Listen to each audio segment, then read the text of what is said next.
mas assim, eu fico imaginando por que a empresa assim, fica relutando em cumprir o que a lei determina, né? É um negócio meio fora de nexo. Então, a empresa que é socialmente responsável, ela não vê a lei de cotas como uma dificuldade ou como uma obrigação. Ela vê como uma oportunidade para, de fato, exercer a sua função social. Incluir é um dever, né? Não é apenas um direito. Bem-vindos a mais um episódio do Legalcast, o podcast da Fiorotti Advogados. Hoje temos o prazer de receber uma pessoa que vai falar sobre capacitismo, sobre inclusão, sobre cotas, sobre tudo que a empresa precisa saber para poder estar dentro da legislação. Hoje estamos aqui com a doutora Fernanda Barreto Naves, que é procuradora do Ministério Público do Trabalho e vice-coordenadora da Cor de Igualdade Nacional. Estamos também com a colaboração da doutora Fabiana Perim, nossa sócia, coordenadora da área trabalhista. Eu agradeço o convite e queria dar boas-vindas também aqui a todas as pessoas que nos ouvem no podcast ou então que nos assistem via YouTube? YouTube. Via YouTube. Isso aí. Nós vamos falar hoje aqui, doutora Fernanda, sobre a questão das pessoas com deficiência e as cotas que a empresa precisa cumprir. Nós temos uma dificuldade muito grande, a gente vê isso nas empresas, de cumprir cota, das empresas entenderem que devem cumprir as cotas, e as empresas muitas vezes têm uma resistência muito grande porque acham que essas cotas, as pessoas com deficiência não estão no mercado para serem contratadas, né, doutora Fabiana? Isso é um problema que a gente vê isso. E qual o papel do Ministério Público do Trabalho hoje no cumprimento da lei de cotas? Bom, o Ministério Público do Trabalho, a gente é uma instituição que atua ali em dois vieses, em dois flancos de atuação. Nossa primeira atuação é o que a gente chama de atuação repressiva, que é quando a gente recebe alguma denúncia, seja de descumprimento da cota, seja de descumprimento da acessibilidade no local de trabalho, que nós também vamos abordar hoje, seja por alguma atitude discriminatória em relação, nesse caso específico, às pessoas com deficiência. Então, recebida essa denúncia, ou então a gente tendo ciência da ocorrência por exemplo, pela mídia ou por qualquer outro meio, a gente instaura uma investigação e vai ali coletar as provas necessárias para realmente verificar se aquela empresa determinada ela está cumprindo a cota, se ela tem a acessibilidade, se ela está cumprindo com todas as normas trabalhistas e constitucionais sobre esse tema. Então, essa é a nossa atuação que a gente chama de repressiva.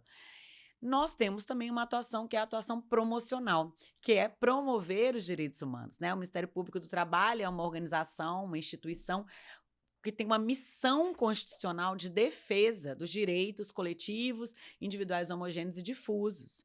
Então, dentro dessa missão de defesa, a gente tem que promover também os direitos humanos. Então, a gente faz campanhas informativas, campanhas de conscientização, materiais, então, para aquelas empresas que têm dificuldade quando vão organizar as capacitações, dentro do site do Ministério Público do Trabalho, nós temos diversos materiais ali gratuitos que podem ser baixados e usados por essas empresas. E também participamos de seminários, palestras, podcasts, porque a nossa missão também é informar a sociedade dos seus direitos, mas também dos seus deveres. E, nesse caso, o dever de respeito às pessoas com deficiência. A gente vê muito, ouvi falar em denúncia anônima do Ministério Público do Trabalho. Isso é importante deixar claro para quem está assistindo, que se ela está sofrendo algum tipo de discriminação, ela tem a identidade preservada. E essa denúncia é feita no site, é isso? Exatamente. É muito importante. Todas as oportunidades que eu tenho para falar com o público em geral, eu sempre ressalto essa questão. O Ministério Público do Trabalho recebe denúncias presencialmente para aquelas pessoas que não têm acesso à internet ou que têm alguma dificuldade, também por telefone, mas, além disso, nós temos um mecanismo de denúncia no website do Ministério Público do Trabalho, que pode ser anônima ou, então, sigilosa. E é interessante a gente até trazer essa diferença, né? A anônima, a pessoa não coloca nenhum dado dela, e a sigilosa, a pessoa coloca os dados, mas solicita, tem uma marquinha, um quadradinho que você marca, solicita o sigilo de dados, o que a gente sempre indica. Por quê? Porque aí o procurador ou procuradora que receber essa denúncia pode entrar em contato com aquela pessoa denunciante, preservando os dados sigilosos, tá? Para colher mais detalhes caso seja necessário. Então, isso evita aquele medo, o medo da retaliação por parte da empresa, e a gente consegue aí ter o conhecimento. É muito importante destacar isso. A discriminação, o assédio, eles são ocultos. Aham. Normalmente são praticados às escondidas, de forma discreta.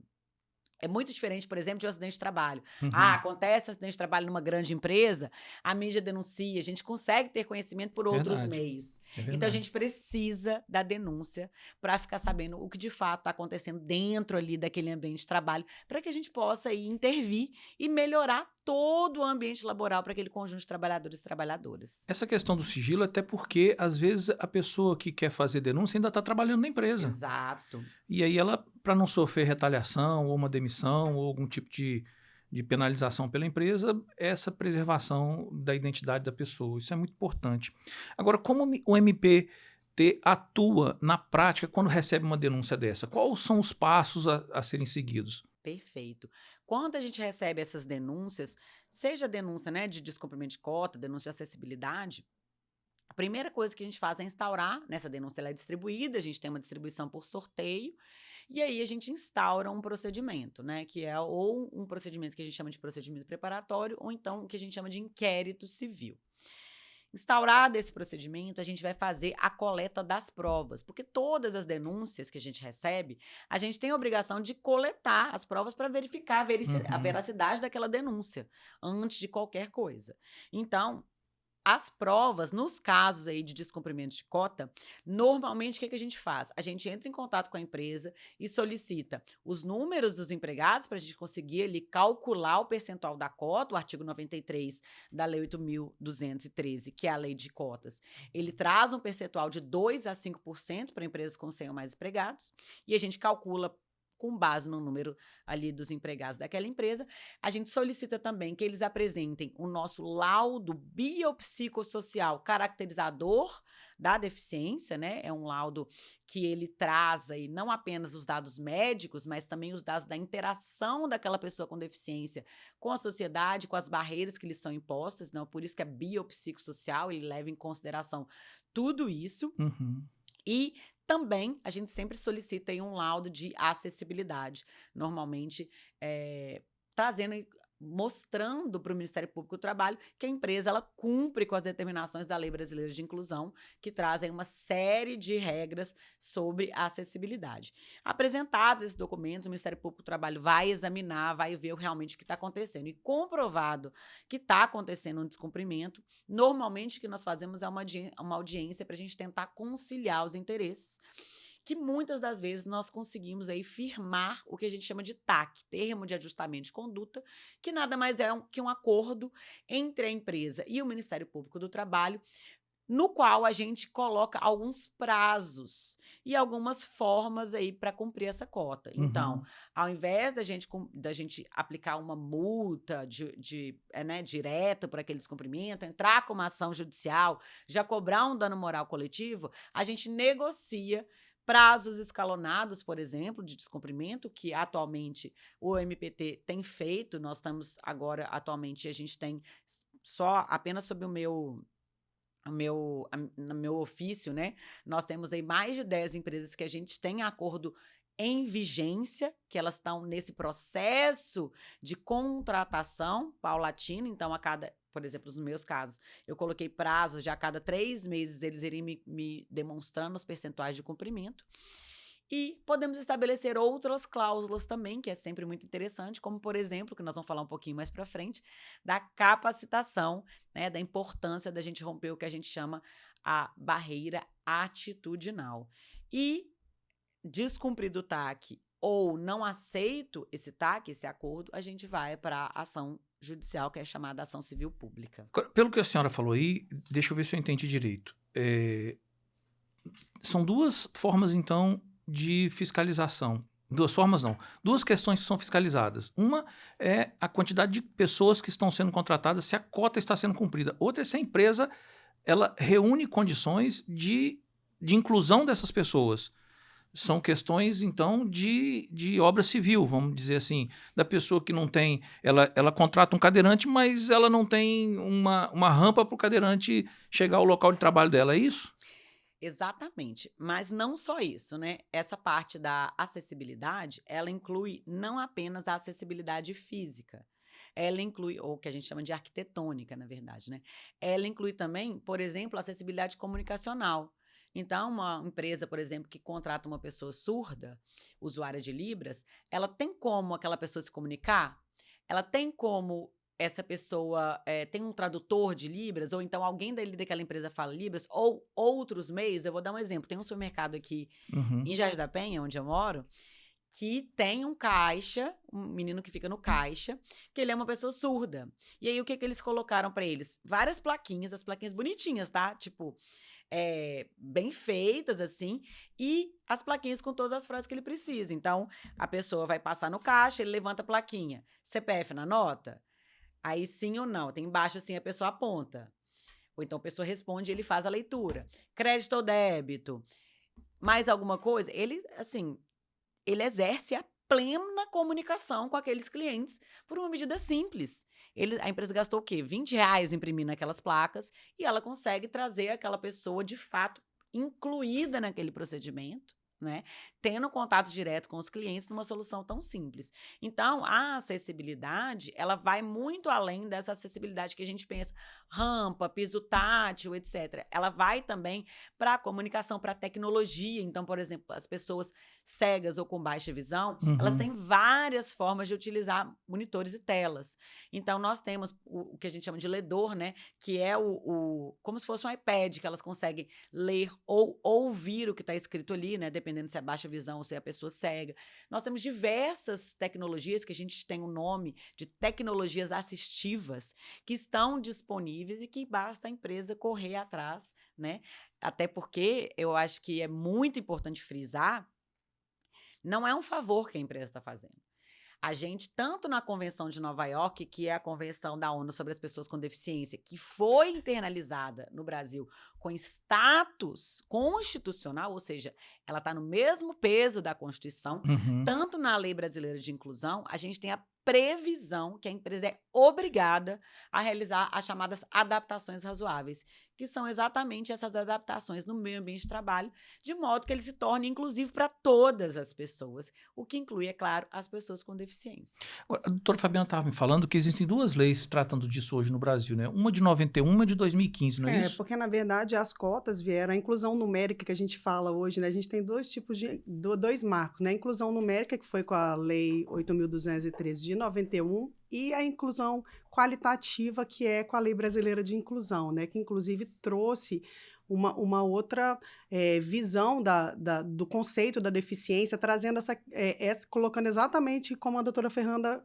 explicou, perfeito, que hoje as barreiras, a visão é de que o que impede a inclusão dos empregados com deficiência ou das pessoas com deficiência no geral, não é a deficiência em si, mas sim as barreiras que a sociedade coloca para a inclusão, né?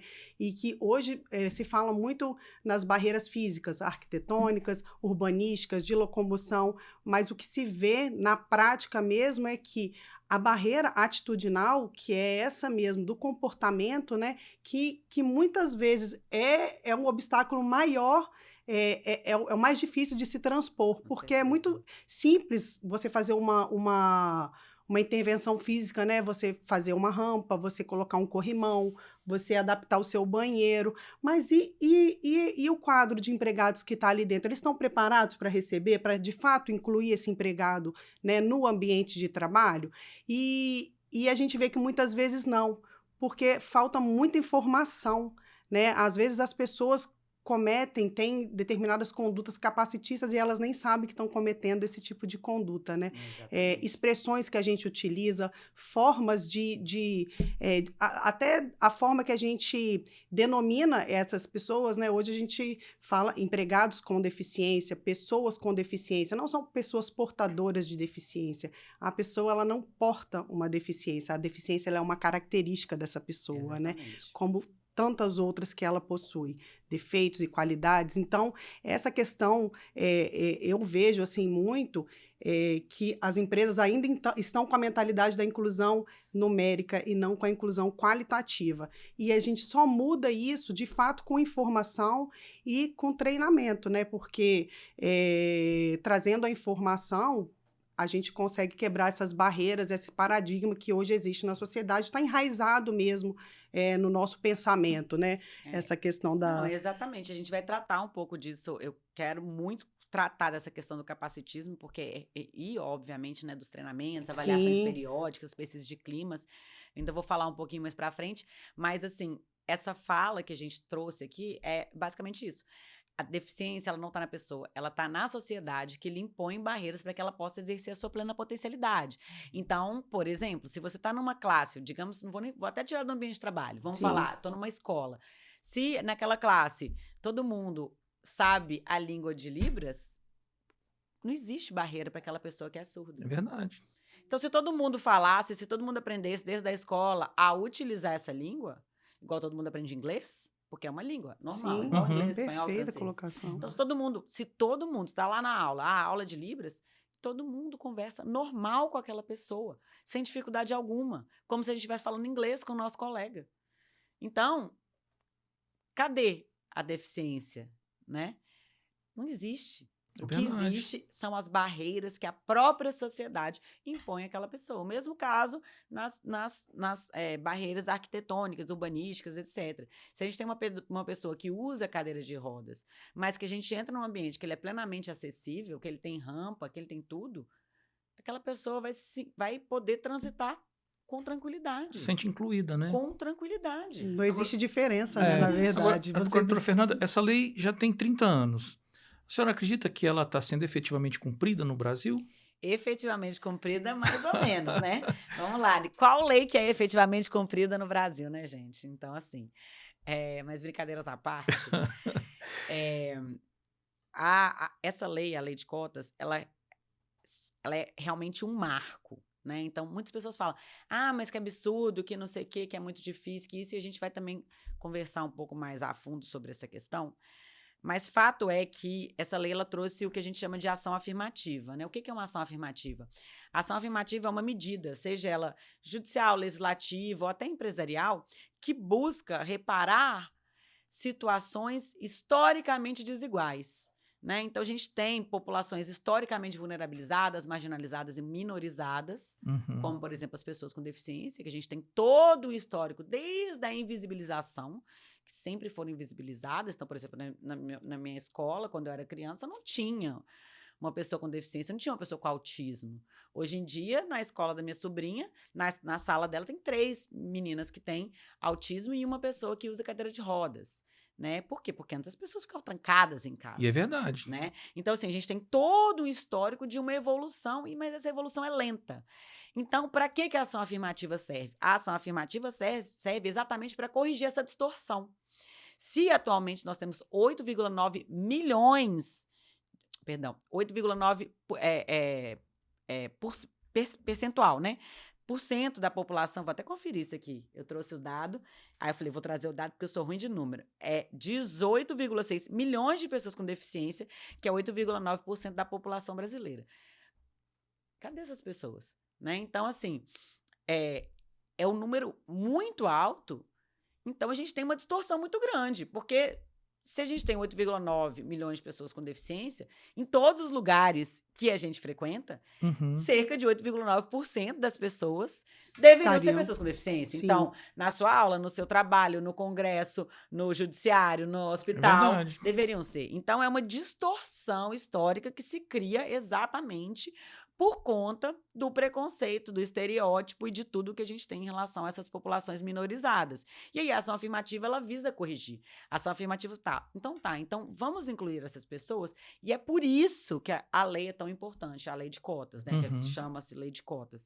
Porque ela, de fato, a grande maioria das empresas de médio e grande porte que incluem é por conta da lei de cotas. Então, a gente teve um aumento histórico e está aumentando ainda cada vez mais essa contratação, essa inclusão por conta disso. É claro que não adianta contratar por conta do número, né? Então, assim, a verdadeira inclusão, ela perpassa por vários outros passos, mas a obrigação legal, ela gera, sim, resultado. Então, ainda que a lei não seja cumprida plenamente, ela é um grande e importantíssimo passo para a efetivação desse direito ao trabalho em relação às pessoas com deficiência. Entendi. Agora, quando você recebe uma denúncia lá no MPT, que a empresa é intimada para se justificar, qual a principal justificativa que ela dá para não estar cumprindo a lei de cotas? Isso aí é realmente um tema que a gente precisa tratar mesmo. Até espero que a gente tenha a oportunidade de alcançar bastante empresas com essa fala. Alcançaremos. Ano passado a gente fez, pelo Ministério Público do Trabalho, uma capacitação para os RHs das empresas. Uhum. E a gente convidou todas as empresas do Espírito Santo que estão ali com a obrigação de cumprir cota, que estão descumprindo. Então, foi bem interessante. Foi uma capacitação do MPT em conjunto com o governo do estado. A gente teve 6 aulas. Uhum. E na minha aula eu tratei exatamente sobre isso. Falei, vamos lá, quais são os argumentos da empresa e como nós vamos rebatê-los. E é basicamente isso. O primeiro argumento que as empresas elas falam é que não existem pessoas com deficiência na localidade, como eu já disse para vocês, 18,6 milhões de pessoas no Brasil. Eu trouxe também os dados do Espírito Santo, tá? Os dados do Espírito Santo estão aqui. Peraí, deixa eu ver aqui onde é que tá. Aqui, ó. Em conformidade com o censo de 2010 do IBGE, o estado do Espírito Santo contabilizava 237.555 pessoas com deficiência, que era 6,76% da população.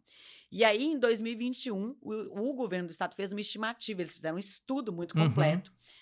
Nessa estimativa foi de 276.305 mil pessoas com deficiência, representando 6,73% da população total, tá?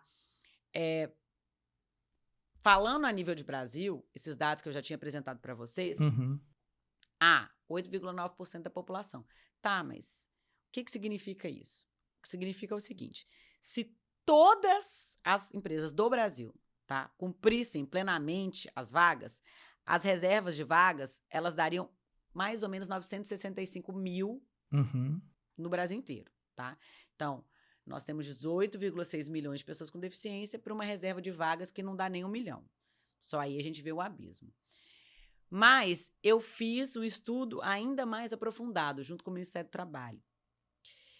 Se a gente for computar apenas as pessoas com deficiência, que a gente chama de severas e médias, né? E apenas as pessoas que estão desempregadas, que não recebem BPC, ou seja, aquelas pessoas em idade para trabalhar, que não recebem BPC, ou seja, não tem impedimento nenhum para trabalhar, a gente teria um número de 6.938.835, ou seja, nós temos 7 vezes mais pessoas, ainda com esses filtros todos, do que a cota que deve ser cumprida no Brasil inteiro. Entendi. Então, assim, nós temos uma farta enorme, um enorme número, um contingente aí de pessoas que poderia estar incluída no mercado de trabalho que não está. Então, não existem pessoas, existem. Aí o segundo argumento as pessoas que estão aqui, elas não se interessam pelo posto de trabalho. E aí eu sempre devolvo a pergunta. Primeira coisa, vocês fizeram interlocução com essa pessoa? Como foi o approach dessa pessoa? Muitas vezes as empresas, elas anunciam a vaga, no anúncio da vaga, não tem acessibilidade. Elas fazem um post no Instagram, mas o post não tem libras, não tem legenda, não tem audiodescrição. Então, aquela pessoa que é o público-alvo sequer consegue acessar o anúncio. E aí, se ela fica sabendo da vaga por alguma outra coisa, algum parente, um amigo, um vizinho, e ela já olha, nossa, mas... A barreira comunicacional. Se nem a aí. vaga é acessível, será que essa empresa vai ser acessível? Segundo, como é que é essa vaga? Muitas vezes anunciam vagas que são as piores, digamos assim, as piores vagas, né? Que não têm possibilidade de crescimento, que não colocam funções estáticas, que não restritas, que não tem nenhum tipo de flexibilização. Jornada 12/36. Você tem ideia como a jornada 12/36 para uma pessoa com deficiência, ela é ainda mais desgastante? Então, por que você não faz uma flexibilização dessa jornada? A empresa pode fazer isso. Isso é dentro da adaptação razoável. Então, flexibilização de jornada, trazer outros benefícios, explicar ali, a gente tem o auxílio inclusão. O auxílio inclusão, muitas empresas não trazem isso, porque além do salário, a pessoa pode ter direito ao auxílio inclusão, e muitas das empresas nem sabem isso, não trazem isso no diálogo da pessoa com deficiência. Como é feito esse diálogo? É intermediado por as associações, pelas APAES, pelas pestalozes, Como é por feita até a algum tipo. comunicação, uma entrevista, né, com essa Exato. pessoa. Como é feito o recrutamento? Tem alguma pessoa com deficiência dentro daquele quadro de recrutadores para acolher aquela pessoa que está entrando ali? Onde é feita? Existe possibilidade de fazer online essa entrevista? A sala onde é feita a entrevista, ela é acessível? Então, assim, são muitas questões que envolvem não tem interesse, a pessoa com deficiência não tem interesse. Na verdade, a pessoa com deficiência é a empresa que deve se adaptar ao perfil da pessoa e não ao contrário. Então, a empresa ela tem que tomar essa série de medidas de contactar as associações, de fazer todas as adaptações razoáveis, de garantir a acessibilidade, inclusive no anúncio da vaga e desde o momento do recrutamento, né? Obviamente, também depois que a pessoa é contratada, e fazer todo esse trabalho ali para que aquela pessoa seja atraída, digamos assim, consiga ingressar ali no mercado de trabalho. Um outro aspecto dentro disso aí ainda que eu sempre falo é a contratação de aprendizes com deficiência. Uhum. Porque não conta para as duas cotas, tá? Então, as cotas de aprendiz é uma coisa, a cota de pessoa com deficiência é outra coisa. Mas você traz aquela pessoa para dentro da sua empresa e começa a capacitar ela, e aí quando acaba o contrato de aprendizagem, você consegue contratá-la já capacitada dentro dos termos da sua empresa. E outra coisa, o diálogo com a família nesses casos, porque muitas vezes as próprias pessoas com deficiência, elas têm receio, e as próprias famílias têm receio, porque sabe que aquela pessoa vai sofrer Isso bullying, mesmo. que vai ser difícil. Entendi. Você falar com a pessoa, com a família da pessoa e com a pessoa, convencê-la a estudar, porque a aprendizagem, o principal é o estudo, é muito mais fácil do que a trabalhar, muitas vezes. Então, é uma medida simples, fácil e que todas as empresas podem tomar. Né? Agora, você falou uma coisa aí que a doutora Fabiana tinha me falado anteriormente, que eu queria que você esclarecesse, Fabiana. É a questão da obrigatoriedade na contratação e do direito à contratação. Eu estava conversando com o Júnior sobre a questão de que a lei de cotas ela traz esse dever, né, do cumprimento da cota, e a lei brasileira de inclusão ela traz a inclusão como um direito da pessoa com deficiência. Isso. Então, existe uma diferença, uma mudança de paradigma também, inclusive na questão do conceito que nós estamos conversando aqui, como a senhora colocou perfeitamente. O que eu vejo muitas vezes também que as empresas querem que esse empregado com deficiência ele venha pronto. Então, veja, é uma barreira atitudinal, né? Porque a inclusão, muitas vezes você vai ter que receber, você vai ter que treinar, você vai dar a oportunidade dele crescer. E o que eu percebo na prática, assim, né, junto às empresas, que existe esse bloqueio de que, eu vou colocar ele ali como embalador, mas ele só vai embalar. Você nem dá a oportunidade para aquele empregado, você não enxerga naquele empregado a possibilidade de crescimento. É o que a senhora colocou. Às vezes coloca assim, vou colocar ele naquela função mais fácil que eu tenho ali para administrar, porque aí eu estou cumprindo a cota. Então, enquanto não houver essa conscientização da sociedade, né, de que, de fato, é um direito dele, não apenas um dever, né, eu consigo enxergar Sim. assim, bem claramente que É como existe... chegar uma pessoa cadeirante e você querer botar ela como mecânico na oficina. Ela não vai conseguir entrar debaixo de um carro, né? Fazer todo um... Você tem que botar ela num local adequado, que né? ela consiga desenvolver as atividades dela. Eu vou dar um dela. exemplo para vocês que ilustra bastante isso, que são as pessoas que estão dentro do espectro do transtorno autista, né? TEA. Autismo não é uma deficiência, é uma condição, mas para fins legais é considerado para todos os fins legais dentro daquela lei de cotas. Então, as pessoas dentro do espectro transtorno autista, elas podem ser contratadas para fins de cumprimento de cota. A gente tem experiências e diversos estudos, tá, que demonstram que a contratação de algumas pessoas, né, de TEA, que tem o transtorno do espectro autista, ela traz inúmeros, não apenas elas, né, pessoas com deficiência como todo, inúmeros benefícios para as empresas. Uhum. Especificamente em relação ao TEA, nós temos pessoas autistas que têm altas habilidades, né, que têm capacidade de concentração excepcionais por conta de né? hiperfoco, Aham. né? Então, assim, às vezes aquela pessoa, ela tem dificuldade de contratar. Vou te falar de um amigo meu. Não, e super responsáveis, Não, né? mas eu vou te falar de um amigo meu, por exemplo, porque ele tá dentro do espectro e ele falou: olha, na minha entrevista eles perguntaram: você gosta de trabalhar em grupo? E eu falei: não, eu não gosto de trabalhar em equipe. Eu não gosto, acho péssimo, acho horrível. E é isso. Por que que você não consegue adaptar? Olha que medida fácil é você adaptar a entrevista para as necessidades daquela pessoa. Porque ele é uma pessoa que tem altas habilidades. Uhum. Então, realmente, será que ele tem que trabalhar em grupo? Será que a gente não pode fazer uma adaptação pequena?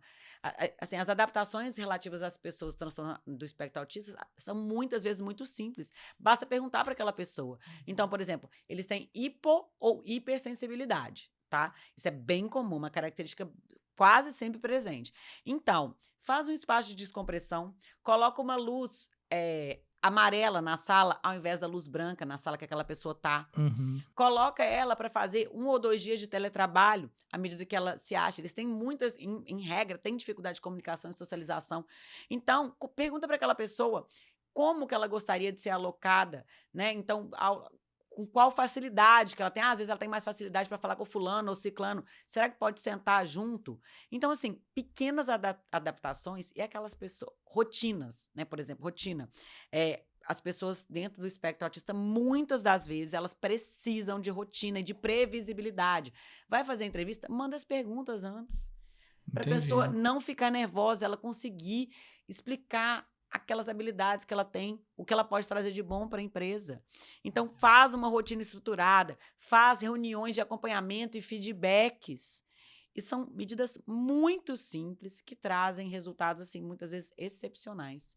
Então, assim, a gente só foca na deficiência e não foca na potencialidade que aquela pessoa tem ali para acrescentar naquela empresa. Agora, a gente, assim, eu falo porque eu sou de uma outra geração e aí a gente acha que pessoa com deficiência é aquela pessoa que usa cadeira de roda, ou que usa uma bengala porque tem um problema numa perna, ou porque não tem um braço, ou alguma coisa visível, assim, Física. fisicamente visível. Mas muitas empresas, às vezes, têm a pessoa que ela é deficiente e ela nem sabe que tem. Às vezes eu falo Acontece pra- muito Às vezes eu falo para mesmo, cumprir a cota, né? E aí nós Exato. temos, assim, eu sei porque eu tenho uma pessoa de uma empresa que me falou assim, olha, nós fizemos um apanhado, tinha gente que com Interno. problema em visão. Mas eu sempre falo isso nas minhas audiências com as empresas. Faz uma reclassificação ali dentro daquelas pessoas que já estão empregadas ali naquela empresa. E faz, antes disso, uma capacitação interna, explicando, inclusive, sobre o transtorno do espectro autista. Vou te dar um exemplo. Eu tenho uma empresa que, depois que eu falei isso, eles conseguiram achar 4 pessoas internas que tinham, que não eram sequer diagnosticadas. Aham. Que foram procurar ajudas, por quê? Porque na capacitação falaram, nossa, mas eu tenho Eu tenho isso. Se identificou me ali, né? A pessoa se identifica. Então, olha como isso é bom, inclusive para a própria pessoa. Que a pessoa achava que às vezes era só uma característica, mas na verdade é uma condição. E ela pôde procurar uma melhora, um tratamento, né? Um psicólogo. Às vezes iniciar um tratamento medicamentoso, a depender do caso. Isso vai mudar a vida daquela pessoa. Os estudos em relação ao autismo, eles historicamente eram realizados apenas com homens. Os estudos relativos às mulheres são muito recentes. Por isso que antigamente se achava que só tinha autistas homens. É verdade. Nunca tinha Nossa, pensado agora que ela nisso. tá falando, tô Então, pensando. Mas é mas verdade. Então, assim, a gente tem muitas mulheres da minha idade, da minha geração, que simplesmente nunca tiveram diagnóstico. Os sintomas, as condições, as características, naturalmente, são muito diferentes entre as mulheres e os homens autistas. Uhum. E as mulheres, elas são condicionadas a disfarçarem melhor. Então, nessa empresa aí, por exemplo, que eu te falei, que elas de imediato identificaram 4 pessoas, 3 eram mulheres Olha. que não tinham nem ideia que estavam enquadradas no espectro, e aí foram procurar um laudo, né, e conversar com os especialistas e chegaram à conclusão que estavam sim. E assim, isso mudou a vida daquelas pessoas, porque elas puderam fazer um acompanhamento daquela condição e melhorar a qualidade de vida, não apenas a qualidade de emprego. Agora, quem né? tem que fazer essa análise é a medicina do trabalho da empresa? Seria a medicina do trabalho? Então, a análise dos cargos e das necessidades de cada cargo é sim em relação à própria medicina do trabalho.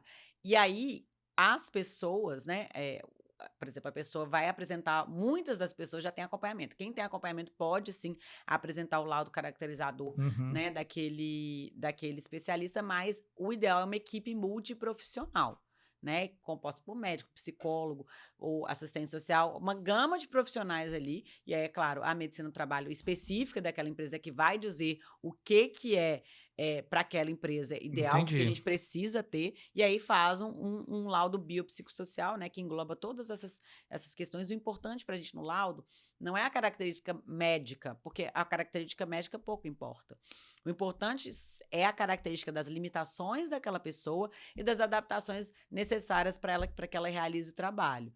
Então, vou dar um exemplo também, um outro exemplo. Lá em Campinas, a gente tem uma padaria que chegou ao nosso conhecimento, né, a atuação deles, e aí a pessoa, o dono da padaria, é uma franquia, né, por isso que tem essa obrigatoriedade, começou a cumprir a cota, e ele percebeu, e é uma coisa muito comum que acontece no varejo, que os clientes fidelizavam, que os clientes gostavam. Então, por exemplo, ele contratou muitas pessoas com síndrome de Down, que são, em regra, pessoas muito afetuosas. E os idosos, que eram clientes há anos daquelas padarias, amaram aquela contratação daquelas pessoas, porque eles começaram a interagir, aquelas pessoas davam atenção que muitas vezes eles não tinham atenção. Entendi.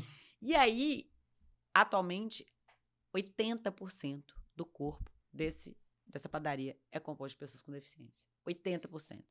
Assim, dessas várias unidades. Ele, por exemplo, ele fez uma adaptação, e aí eu falo por que o médico nem sempre é importante, o mais importante é a adaptação. Tem um rapaz que trabalha lá, que ele tem o braço até aqui. Ele é engenheiro, dono da padaria, ele é engenheiro, ele fez uma adaptação para o rapaz de um pegador de bola de sorvete que encaixa na prótese dele. O rapaz se sentiu muito feliz e ele trabalha nessa parte, né? Uma das coisas que ele faz é o sorvete. E ele, assim, uma coisa que pro dono, né, foi bem simples, porque ele tem toda a expertise e tudo, e que mudou a qualidade de vida daquele rapaz. Pra você ter uma ideia, nessa padaria, um dos caixas é uma pessoa completamente cega. Mas Caixa. como que um caixa vai ser cego? Exatamente. É uma quebra de paradigma tremenda. Exatamente. E aí ninguém nunca roubou e funciona perfeitamente. Eu sinceramente não consigo visualizar essa hipótese. Porque aí você coloca o monitor que vai falar o valor, você coloca lá na maquininha, vai sair o extrato do valor. Então, assim... É uma quebra de paradigma coloca a muito maquininha forte. que fala. A maquininha fala, pago. Então, por exemplo, o que eles fizeram lá, né? A tela que passa o valor. Fala o valor, então, valor total devido, R$100. Aí a pessoa digita ela senha, não sei o que lá, aí a maquininha fala, valor pago, R$100. Entendi. Agora, existe Então, algum assim, tipo de flexibilização da legislação em relação ao cumprimento das cotas? Então, a lei, como exatamente uma medida afirmativa que busca corrigir essa distorção histórica e igualar, de fato, as pessoas com deficiência, ela não traz nenhuma restrição e realmente não é para trazer, né? Porque exatamente a própria Lei Brasileira de Inclusão e a própria Convenção da ONU sobre os direitos das pessoas com deficiência, elas proíbem o que a gente chama de aptidão plena. Elas proíbem qualquer tipo de discriminação, seja no recrutamento, na seleção, na ascensão e na permanência. Inclusive, proíbem a exigência da aptidão plena. Aliás, quem tem aptidão plena, né? Então, se você me coloca, por exemplo, fazer uma prova de matemática, eu vou falar, meu amor, desculpa, não sou capaz. É a minha limitação. Então, existe essa proibição. Então, toda aquela argumentação que algumas empresas falam, porque aqui é impossível, por exemplo, a gente tem essa discussão, muitas empresas de vigilância falam isso, a gente tem que desconstruir isso, né? Como eu disse, a gama de deficiências que nós temos é gigantesca, né? Então, ok, a pessoa cadeirante, muito provavelmente, ela não vai poder fazer o exercício da vigilância armada, tal, mas ela pode fazer numa sala de monitoramento. Porque essa empresa não tem só vigilante, ela tem pessoal do administrativo. Sim. Então, assim, a gente se prende, né? A gente, quando eu digo a gente como sociedade, se prende nos estereótipos, nos estigmas, nos preconceitos, que está arraigado lá desde a nossa criação, nossa sociedade, ela é estruturalmente capacitista, ou seja, está na nossa estrutura Uhum. esse capacitismo, e a gente não pensa nisso. Então, o próprio STF já decidiu, já tem uma decisão há muitos anos já em relação aos marítimos, que uma empresa falou, a gente não pode contratar pessoa com deficiência para fazer, né? E aí o STF falou, não. A lei, ela não traz nenhuma exceção, a lei traz um critério objetivo, que é o critério quantitativo, e vocês conseguem sim, basta adaptar.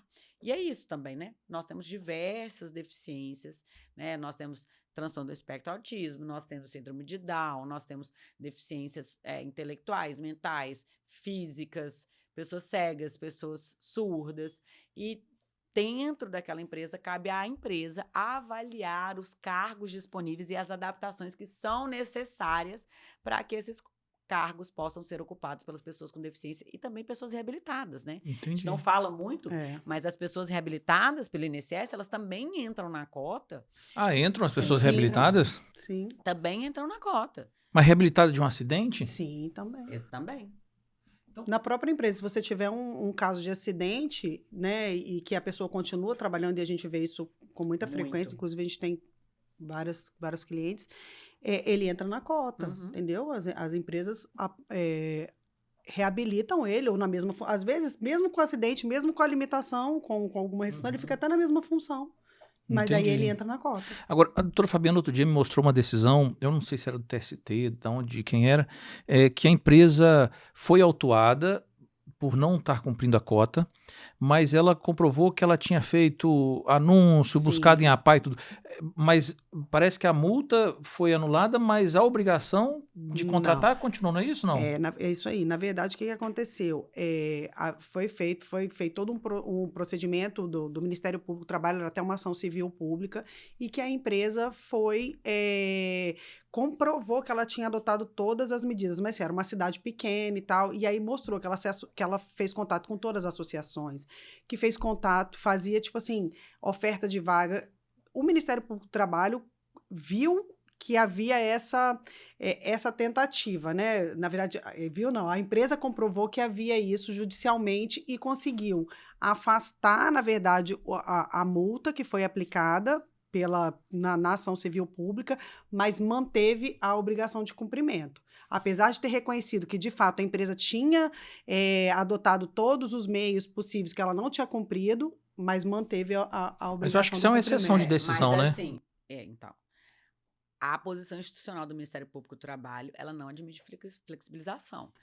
Não, de fato, o Ministério Público, ele entrou com a ação, civil, teve ação civil pública, o judiciário que entendeu pela comprovação da empresa de que tentou, de fato, cumprir, tirou o dano moral, mas manteve a obrigação, porque como a senhora tirou disse, só o dano moral. Tirou assim, só o dano, mas manteve a obrigação. O que acontece? Porque não existe a flexibilização da lei. O Ministério Público do Trabalho, a gente tem como missão constitucional, é nossa obrigação cumprir e fazer cumprir as leis, né? Então, assim, tendo a lei de cotas, não é dado a nenhum procurador ou procuradora do trabalho aceitar qualquer tipo de flexibilização, porque isso é um descumprimento da lei. E a nossa missão é defender a lei. Entendi. Né? Então, assim, a gente não pode, não existe essa autonomia, essa independência de aceitar um descumprimento da lei. Então, a posição institucional firme do Ministério Público do Trabalho, e aqui eu falo também como vice-coordenadora nacional da Cor de Igualdade, que é a Coordenadoria Nacional de Promoção da Igualdade e Eliminação da Discriminação no Trabalho, que é uma das coordenadorias temáticas, o MPT tem 8 coordenadorias temáticas, a Cor de Igualdade é uma dessas 8, e atualmente eu exerço o cargo de coordenadora regional aqui no Espírito Santo e vice-nacional. A gente já firmou essa posição faz muitos anos, é uma posição da Cor de Igualdade e do Ministério Público do Trabalho que a gente sempre reafirma. Então, o MPT não é questão de aceitar ou não. A nossa missão constitucional é defender a lei.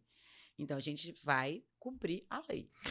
Agora, aí a decisão judicial realmente não tem como a gente controlar a cabeça de cada um dos juízes. A gente pode recorrer das decisões e acompanhar, né? E levar até o TST, até as instâncias superiores essas questões. Agora, sabe o que eu vejo muito acontecendo? É que a empresa, às vezes, ela firma um TAC com o Ministério Público do Trabalho, e aí ela tem um prazo X para poder cumprir aquele TAC. Ela cumpre. Aí depois passa um ano, ela acaba descumprindo de novo. Ela esquece que o Ministério Público acaba fiscalizando isso com frequência. Não é porque ela comprovou que cumpriu naquele prazo, que ela não tem que cumprir ad eterno aquela decisão, né? Isso acontece muito, não acontece? Isso. Acontece, é assim, o importante da gente falar é que os TACs, o TAC, ele é de prazo indeterminado. Por quê? Porque a lei exige. Exige. Até que a O lei... TAC, ele é apenas um reforço da lei. O que a gente fala para empoderar a lei, né? Por que ele empodera a lei? Porque o TAC, se descumprido, tem uma multa. Então, existe uma situação que a pessoa está reiteradamente descumprindo a lei, e aí vem um órgão de fiscalização, no caso o Ministério Público do Trabalho, exige o cumprimento da lei. E aí, como é que você vai forçar a empresa a cumprir a lei? Você coloca uma multa junto para empoderar aquela obrigação. Isso é o TAC, basicamente, né? Então, o TAC não tem prazo. Não tem como a gente estabelecer um TAC com prazo. Então, firmado o TAC, a gente tem a obrigação de acompanhar, né? Mas a grande maioria das vezes, depois que cumpre, a gente fiscaliza e comprova esse cumprimento, esse TAC, esse procedimento, ele é arquivado, e aí a gente desarquiva caso venham novas denúncias de descumprimento. Até porque é impossível a gente pegar todas as empresas de todos os cantos do Brasil, né? Nós não temos nem pessoal para isso tudo, e acompanhar tudo que está sendo cumprido ou descumprido, né? O Ministério do Trabalho e do Emprego também faz esse forte papel da fiscalização, né? Mas o Ministério Público do Trabalho, que é o nosso caso, a gente fiscaliza muito pelas denúncias, né? Que a gente recebe aí de descumprimento da lei. Agora, você já teve caso concreto de empresa que não quis firmar o TAC e não estava cumprindo a cota do Ministério Público ter que entrar com ação civil pública? Vários. É mesmo? Aqui no Espírito Santo? Aqui no Espírito Santo, inclusive. Tem uma ação civil pública, inclusive, que a gente fez exatamente isso. A empresa não quis firmar, a gente entrou com a ação civil pública, a sentença foi favorável ao Ministério Público do Trabalho, nós estamos na fase de execução. E aí, agora, na fase de execução, a empresa solicitou um prazo para cumprir a cota. E aí, claro, fica a critério de cada procurador ou procuradora do trabalho. E aí, como o procedimento estava comigo, por exemplo, eu falei, olha, eu vou dar um prazo de 6 meses, mas caso não essa cota não seja cumprida nesse prazo de 6 meses, a gente vai executar a multa. E a multa, neste momento, já é uma multa milionária. É mesmo? Empresa grande, então. Empresa grande. Gente, mas assim, eu fico imaginando por que a empresa assim, fica relutando em cumprir o que a lei determina, né? É um negócio meio fora de nexo. Não dá para entender. Não dá para entender. Agora, pelo que eu estou entendendo essas palavras que a senhora está falando, o Ministério Público, a todo momento, ele quer que a lei seja cumprida. Ele não quer penalizar a empresa. Exato. E isso é muito importante deixar claro. Toda a audiência eu falo, gente, ao contrário do que alguns empresários pensam, o MPT não quer acabar com as empresas. A gente não é inimigo das empresas. A nossa única missão é fazer cumprir as normas constitucionais, legais, infralegais e trabalhistas. Então, assim, o grande perfil dos procuradores e procuradoras do trabalho é exatamente tentar solução extrajudicial, ou seja, antes de entrar na justiça, por meio de um acordo, é tentar negociar, é tentar, de qualquer forma, a efetividade, o que a gente chama de resolutividade, ou seja, resolver aquele problema e não pagar a multa, né? Para a gente, a multa não interfere, né? Até porque a multa não vai para o MPT, né? A multa ela é revertida em prol da própria sociedade. Então, eu vou dar um exemplo para vocês. A gente tem um evento que surgiu aqui no Espírito Santo e que agora se nacionalizou, que a gente já teve 3 edições, que é chamado Reconecta. Nossa, eu ia te pedir para falar sobre isso mesmo, que é muito interessante esse programa. O Reconecta, todas as edições aqui do Espírito Santo, ele foi realizado com valores de empresas que descumpriam as cotas e tiveram que pagar multas, e a gente reverte para realizar esses eventos, né? Então, o Reconecta, por exemplo, é uma conferência estadual de intercâmbio qualificado de informações sobre inclusão e acessibilidade. Então, ano passado, a gente fez um evento enorme de 4 dias lá no auditório do TRT, que congregou diversas entidades, associações. Nós tivemos palestras, tivemos programação cultural, nós tivemos o apoio das secretarias, todas as secretarias de governo estavam lá presentes para esclarecer as dúvidas das pessoas com deficiência e também as empresas para fazer um balcão de empregabilidade que no ano passado a gente ofertou mais de 800 vagas.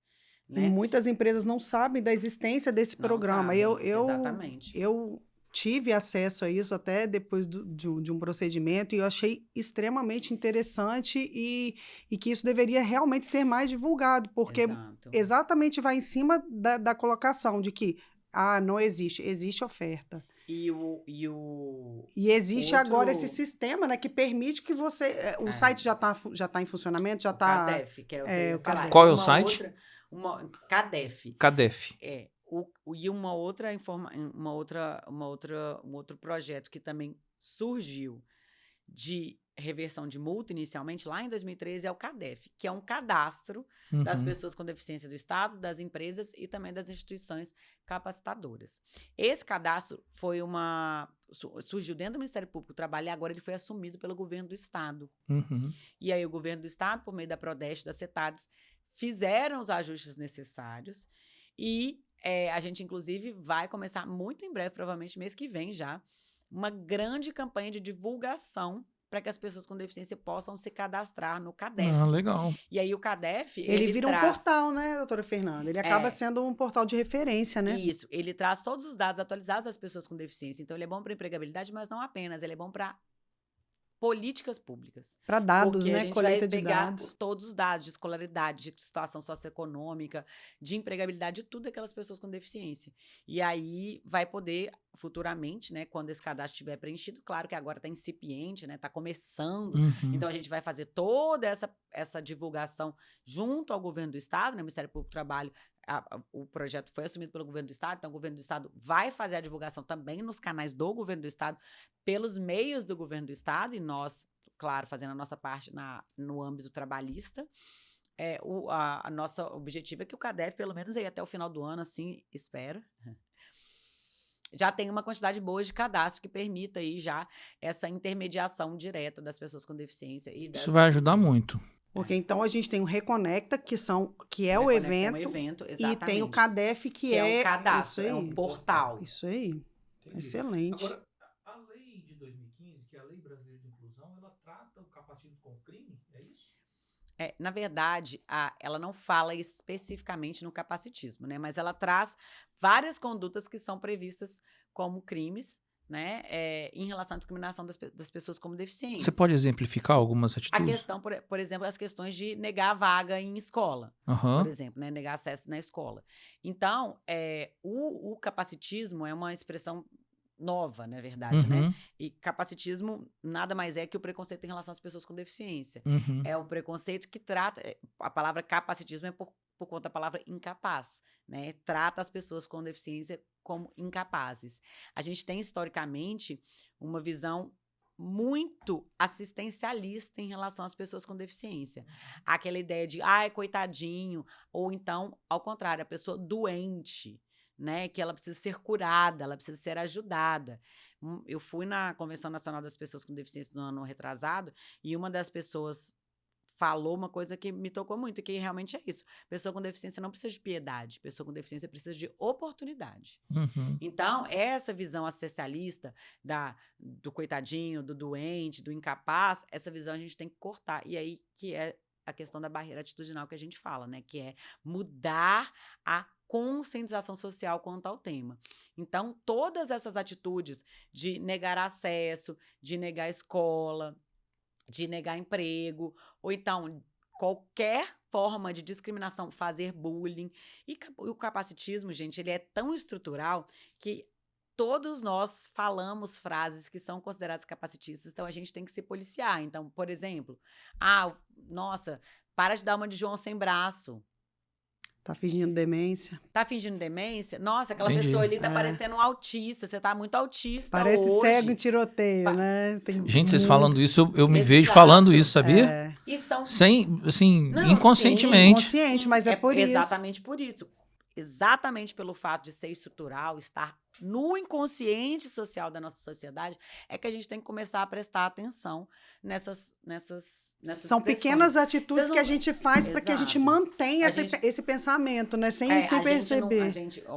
Vou dar um exemplo que agora todo mundo já internalizou.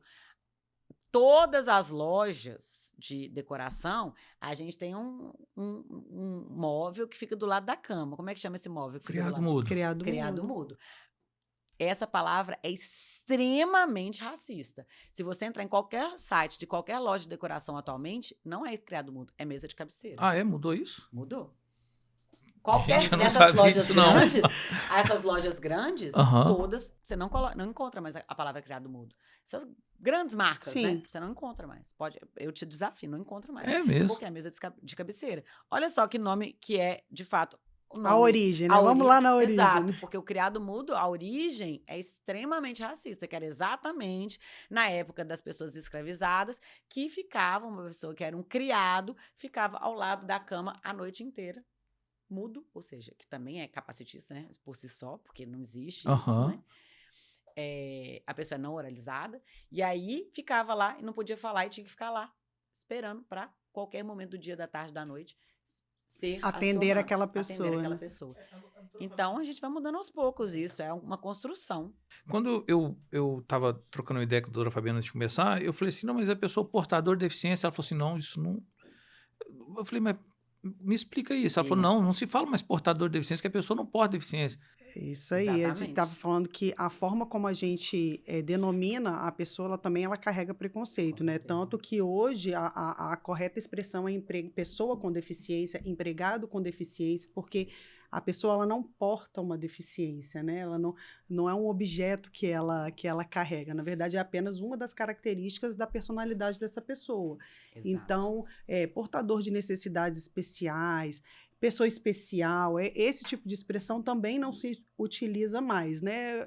Como a gente está colocando aqui, são situações que eram comuns, né? A gente está habituado a utilizar a referência da pessoa sempre no diminutivo ou sempre tratando de maneira infantilizada aquela pessoa, ou às vezes até mesmo, Júnior, sem você se direcionar à pessoa com deficiência, né? Muitas vezes você observa que o ambiente, a pessoa com deficiência, ela é invisibilizada, Né? porque Exato. muitas vezes, ao invés de você perguntar para a pessoa, você pergunta para o acompanhante. Então, esse tipo de comportamento que é natural, para nós é considerado, né, para as pessoas em geral é considerado natural, a gente tem que ter uma revisão disso, de uma conscientização de que não é a maneira correta de se tratar, né? Porque a gente vai continuar sempre, a gente vai estar mantendo esse pensamento de inferioridade, de incapacidade mesmo, entendeu? Exato. Então, a forma como a refletir gente... sobre isso, viu? E Porque cabe a nós, cabe a cada um de nós a gente refletir muito sobre isso. Primeiro porque, especificamente em relação às deficiências físicas, né? Espero envelhecer um dia, né? Uhum.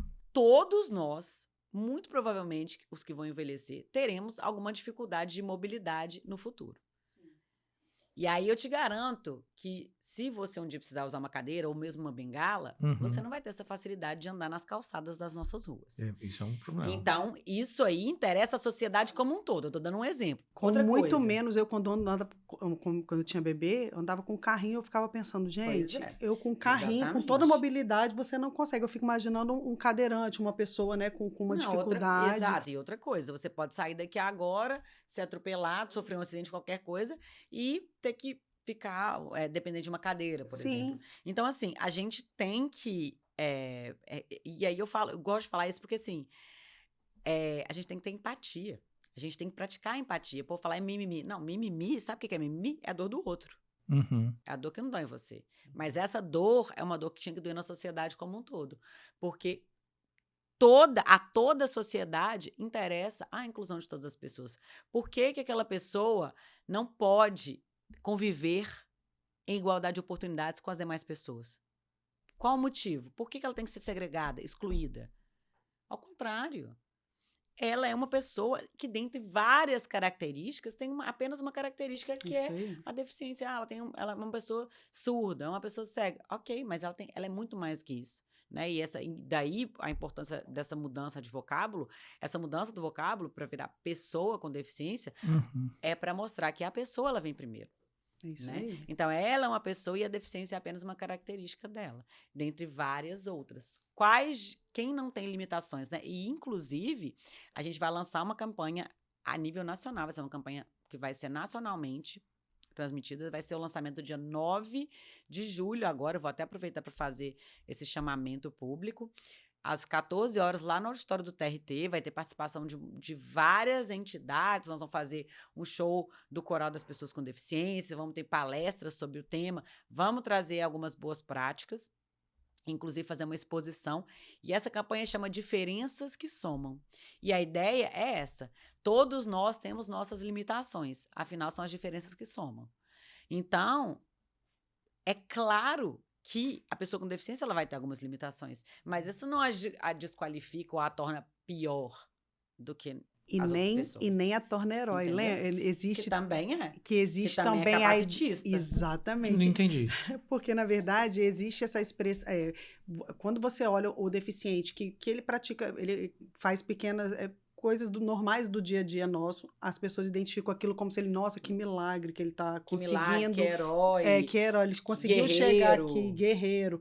Nossa, apesar da deficiência, ele venceu. Isso é extremamente capacitista. Entendi. Isso é extremamente capacitista. Mas também. essa é uma visão... Gente, eu tô me penitenciando aqui por várias coisas que eu já... Mas isso é muito... Por isso é importante esse bate-papo, entendeu? Porque, como eu disse, né? Isso tá... enraizado na nossa criação, na nossa sociedade. E se a gente não para refletir, essas mudanças não vão acontecer. Isso, não sabe? Vão acontecer. E aí eu vou falar uma coisa, daí a importância do treinamento que as empresas têm que dar, sabe? Porque nos treinamentos eu vejo no olhar das pessoas. Exatamente. Por exemplo, determinadas coisas que eu acho interessante trazer aqui também, doutora Fernanda, quando você faz a denominação da pessoa, você fica falando, o mudinho, você... É muito comum em empresas você utilizar a deficiência da pessoa para identificar ela. E você não chama a pessoa pelo nome, você chama, por exemplo, o mudinho. Mas ele gosta que chama assim. Não gosta. Não gosta. Talvez ele respeito, aceita, né? Ele aceita como uma forma até de aceitação, né? Na verdade, para ele estar inserido ali, ele se coloca assim, deixa eu me chamar, pelo menos está me chamando, né? Como uma condição assim de aceitação mesmo. Então, você vê muito isso na prática, de você colocar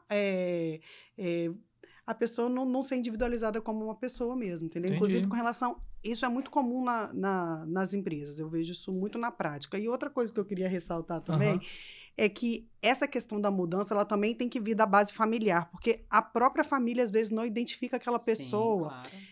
Com a capacidade que ela tem. E aí, quando ela limita aquela pessoa, ela coloca a deficiência como uma limitação, também gera esse efeito em cadeia. Porque eu vejo no recrutamento, muitas pessoas falam assim, mas a própria família da pessoa não consegue fazer com que ela se desenvolva, né? Por isso que é importante a gente fazer o diálogo com a família também. Sim. Então, ir atrás das APAES, das PISTALOS, das associações, trazer elas para que elas possam fazer essa intermediação para ter o diálogo com a família. E aí explicar a importância do trabalho, né? Explicar que o trabalho ele não é apenas recurso financeiro, né? O trabalho é autonomia, o trabalho porque muitas vezes tem aquela dificuldade de locomoção e fala, não, é melhor ele ficar em casa. A dificuldade gera esse isolamento também. Claro. Então, você vê que é um ciclo, que se você não quebra, é isso aí. Entendi. Essa questão da proteção, ela é muito evidente também quando a gente... vê isso que gera um ciclo de isolamento dessas pessoas. Então, é uma questão muito complexa, né? Ela envolve a empresa ali a gente está falando empregado com deficiência, mas, na verdade, é a pessoa com deficiência como um todo, né? Que precisa ter essa inclusão. A gente está trazendo como tema de lei de cotas, né? Para a questão da empregabilidade, mas a questão ela é muito mais... complexa, né? Agora, tratando da empregabilidade, você já identificou, estando no Ministério Público, alguma empresa aqui do Espírito Santo que com boas práticas, assim, que você fala assim, essa aqui é uma empresa que deve ser seguida, assim, que adotou medidas simples, mas que efetivas, assim? A gente está... A nível Brasil, a gente está desenvolvendo um projeto estratégico que se chama Inclusão das Pessoas com Deficiência e Acessibilidade. E aí, no Espírito Santo, eu que desenvolvo como representante dessa Cor de Igualdade, né, que é a coordenadoria que eu já expliquei para vocês hoje mais cedo. E aí, a gente fez a investigação, uma dos flancos dele é realmente pegar as empresas que já têm cota, já têm TAC, e tentar desenvolver esses TACs, enfim, instaurar alguns procedimentos. Temos alguns critérios, né, de número de empregados, enfim, aí selecionamos as empresas. E aí, dentre essas empresas que estavam descumprindo, a gente viu a evolução de algumas empresas, né? No Reconecta, inclusive, o meu planejamento o projeto acaba bienal, né? Então, ele acaba agora no final do ano. E aí, meu projeto inclusive, selecionar algumas empresas de boas práticas para apresentar na oportunidade, que vai ser em setembro.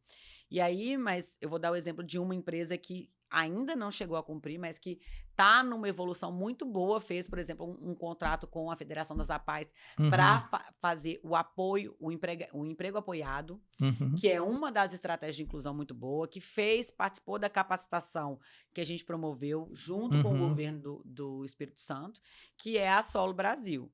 Né? Eles estão fazendo diversas ações, eles ainda não conseguiram cumprir, mas eles firmaram um compromisso e eles estão cumprindo de forma escalonada. Então, eles cumprem e comprovam. Ainda não chegou ao 100%, mas eu tenho certeza que muito em breve eles vão conseguir chegar. E aí, a grande questão é que eles mudaram a cultura empresarial. Entendi. Que é isso que eu queria conversar com vocês, né, sobre as ações que as empresas elas têm que tomar. Então, assim, são várias medidas que fazem muita diferença. Então, primeira coisa, normativa interna, né? Então, código de conduta, coloquem normas sobre inclusão e diversidade dentro do código de conduta, porque isso já traz como cartão de visita daquela empresa. E, claro, divulguem isso para os trabalhadores. Segunda coisa, letramento. Um letramento não apenas sobre inclusão de pessoas com deficiência, mas sobre diversidade como um todo.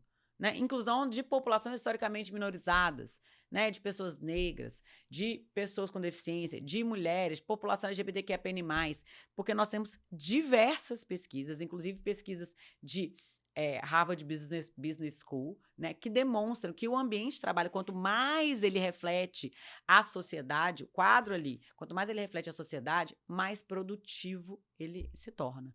Né? O ambiente ele se torna mais acolhedor, as pessoas elas desenvolvem uma fraternidade, uma solidariedade ali dentro, diminui o absenteísmo, ou seja, a falta do trabalho é diminuído. Por quê? Porque a saúde organizacional como um todo ela melhora.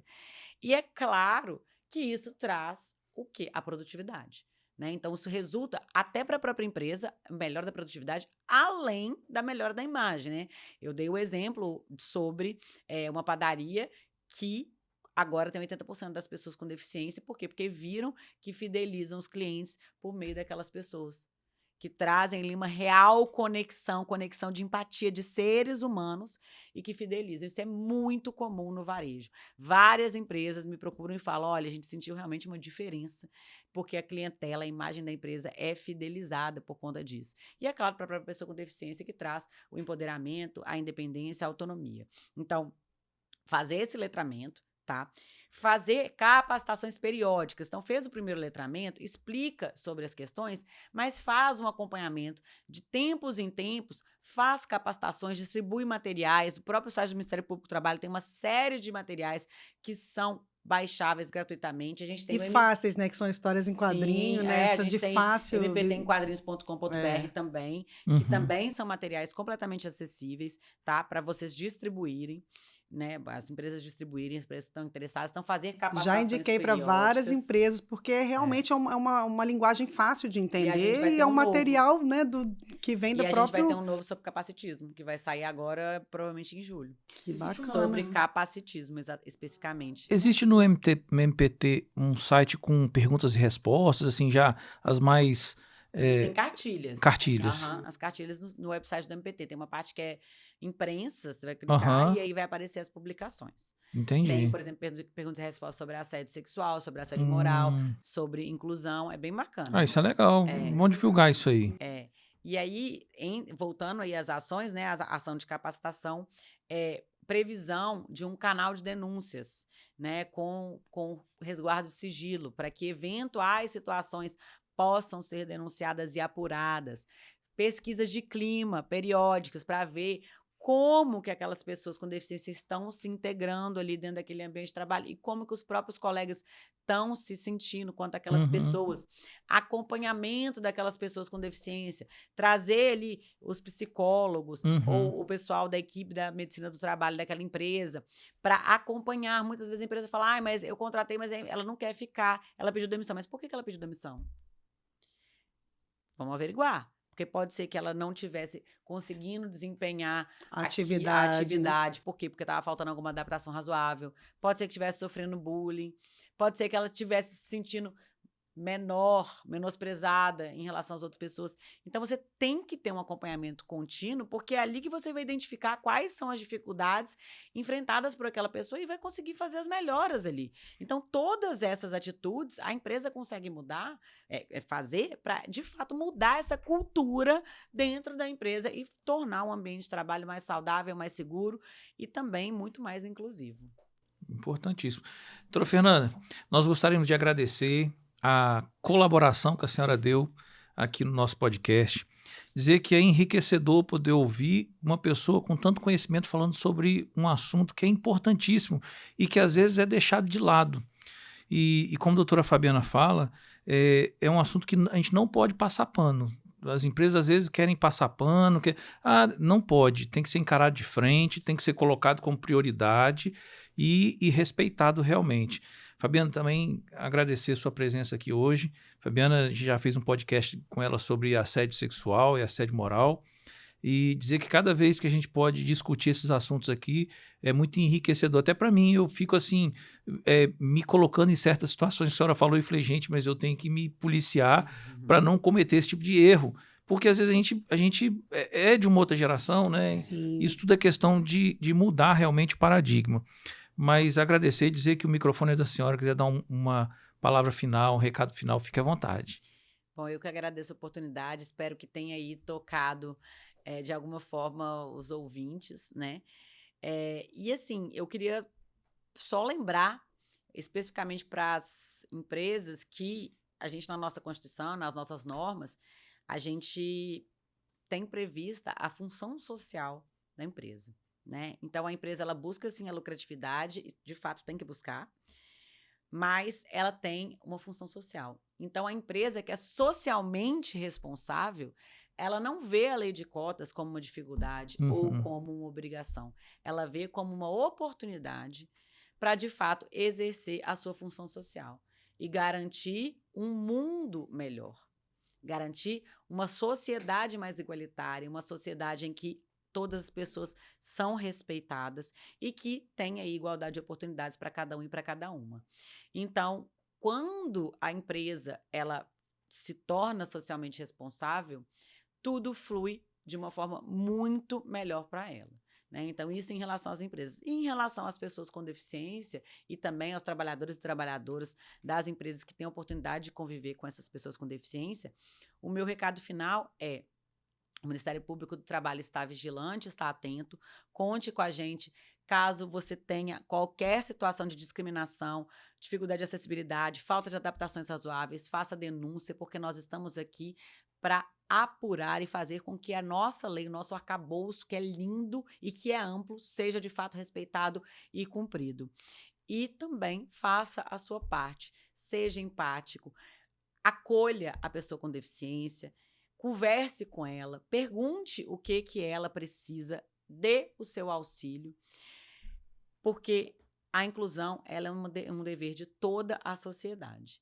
E nós, como participantes dessa nossa sociedade, né, nós temos aí que fazer a nossa parte, buscando aí o que a nossa própria Constituição apregou, que é uma sociedade mais justa, plural e igualitária. Isso aí. Fabiana, seu recado final.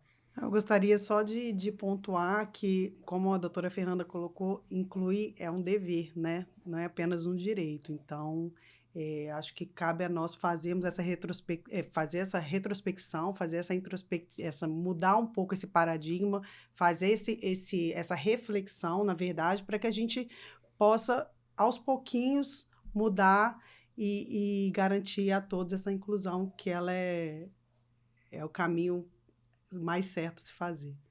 Pessoal, até a próxima.